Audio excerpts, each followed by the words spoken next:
একাত্তরের মুক্তিযুদ্ধে আমি একজন সক্রিয় মুক্তিযুদ্ধের আঞ্চলিক বাসাইল অঞ্চলের সংগঠকদের মধ্যে একজন ছিলাম। আমার রাজনীতির হাতে খড়ি 1968 সালে। 1969-এর যে ছাত্র গণ অভ্যুত্থান, সেখানে আমি সক্রিয় ছাত্র কর্মী ছিলাম।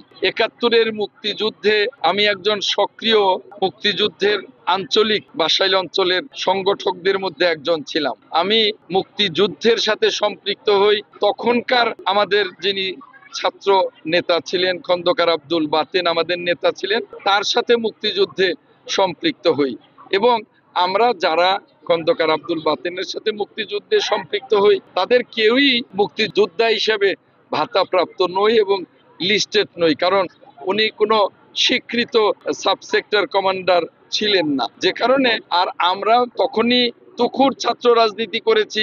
টানা তৃতীয়বার অর্জন করেছে দেশের সেরা সুপার ব্র্যান্ড স্বীকৃতি বসুন্ধরা টিস্যু।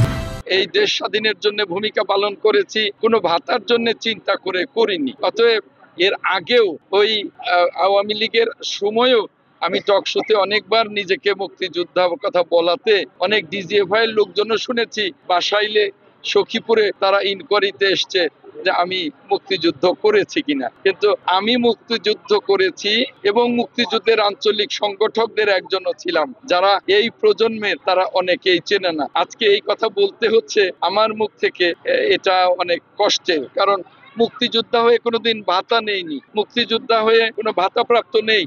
পত্র পত্রিকায় দেখি লক্ষ লক্ষ ভুয়া মুক্তিযোদ্ধারা ভাতা নিচ্ছে, আর আমি জেনুইন মুক্তিযোদ্ধা হয়েও অনেক টক শোতে বলেছি যে আমি ভাতাপ্রাপ্ত নই, কারণ আমি এনলিস্টেড নই। আমরা যারা বাতেন ভাইয়ের সাথে যুদ্ধ করেছি অসংখ্য মুক্তিযোদ্ধা কেউই ভাতাপ্রাপ্ত নয়।